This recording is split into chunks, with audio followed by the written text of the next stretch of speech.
a'udhu billahi wa salatu wassalamu ala nabiyil karim wa ala alihi wa sahbihi wa walahu bi ihsan ila yawmiddin.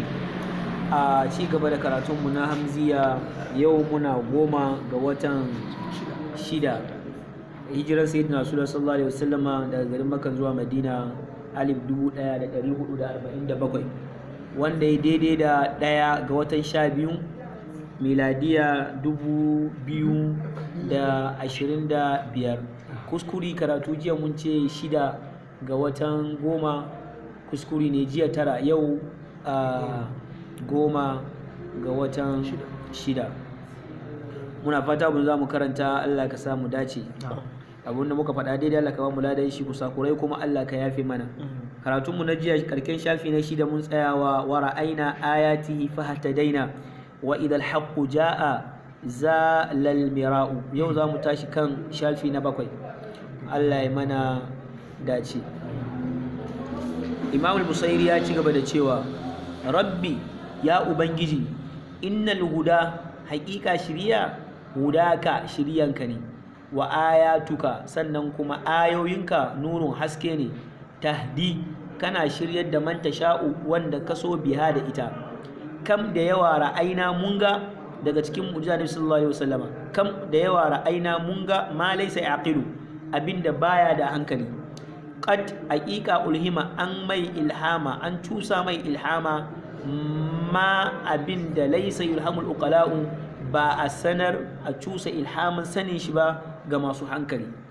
Id, lokacin da alfilu, giwa, aba, yaki aikata ma abinda a ta sahibul fili, shi ma'abocin giwan din yayi nufi. Alhija, hankali, wazzaka'u, da tunani, kaifin tunani, walam yanfa, sai ya zamanto bai amfani shi mai hankali din ba. Duk yana daga cikin mu'jiza na sayyidina rasulullah sallallahu alaihi wasallama.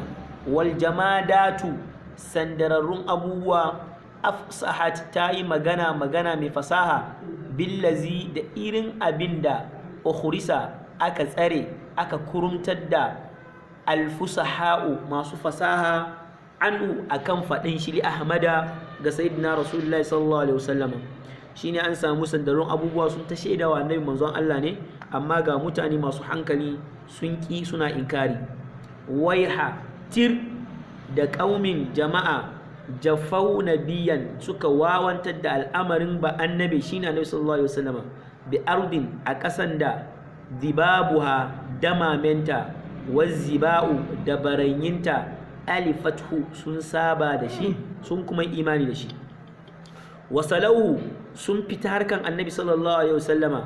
Wa hannal jiz'u, sai ga kututtirin dabino, hanna, yana nuna damuwan soyayya ilaihi zuwa gare shi. Wa qalauhu, sun kyamaci annabi sallallahu alaihi wasallama. Wa waddahul quraba'u, sai ga wa'anda suke baki a cikin haƙƙin annabi sallallahu alaihi wasallama sun karfe shi, su ne mutanen Madina. Akhrajuhu, su mutanen garin Makka, wancan wasalahu din da waqalahu duka mutanen garin Makka ne. Akhrajuhu minha, sun fidda annabi sallallahu alaihi wasallam daga garin Makka. Wa awahu gharun, sai kokon dutse ya tattaro annabi sallallahu alaihi wasallam ya mai masauki.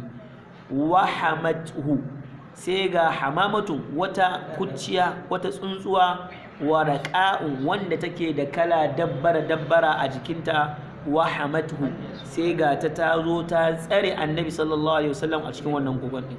Waqafatu, ta kare shi, binasjiha, da ta isan mishi kariya, binasjiha, da sakanta a ankabut, ko kace ankabutun gizo. Waqafathu, ta wadatar da shi gurin tsare shi, binasjiha, da sakanta da ta yi akan bakin kokon nan.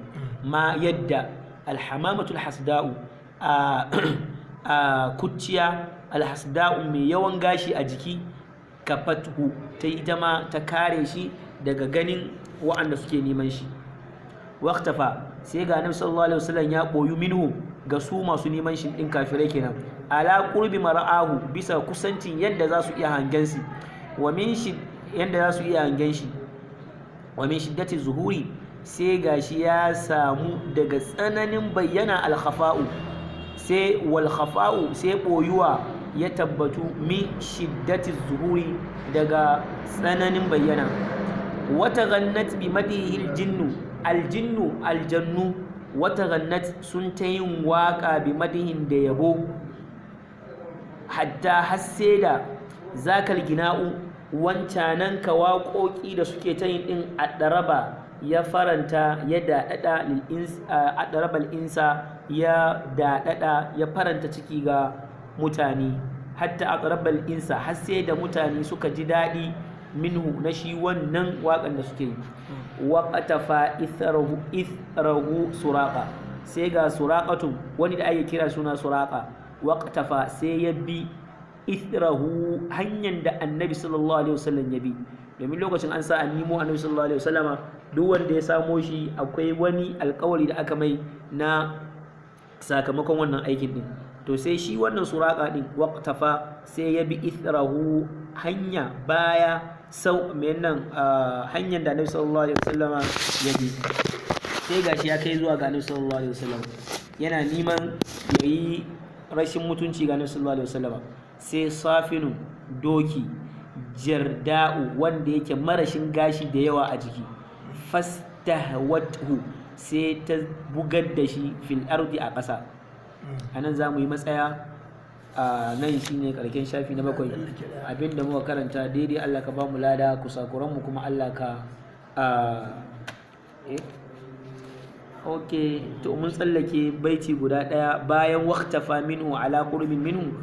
Daga nan sai wana hal mustafa almadinata, sai mustafa annabin zabi wana ha sai ya nufi almadinata garin madina, sai ga al'anha'u sasannin duniya min makkata, al'anha'u min makkata sasanni na garin makka, bi ma'ana mutane daga sasannin garin makka kenan.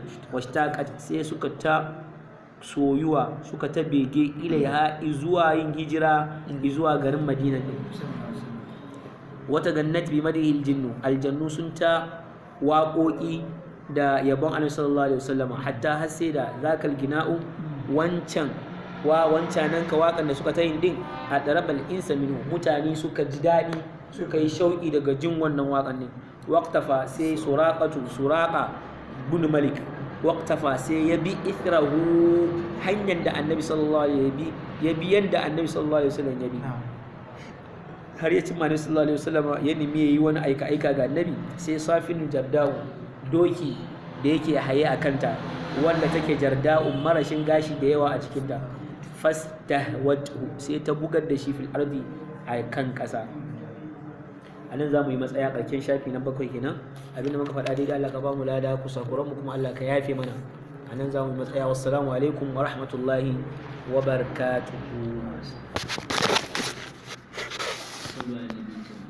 Wannan bai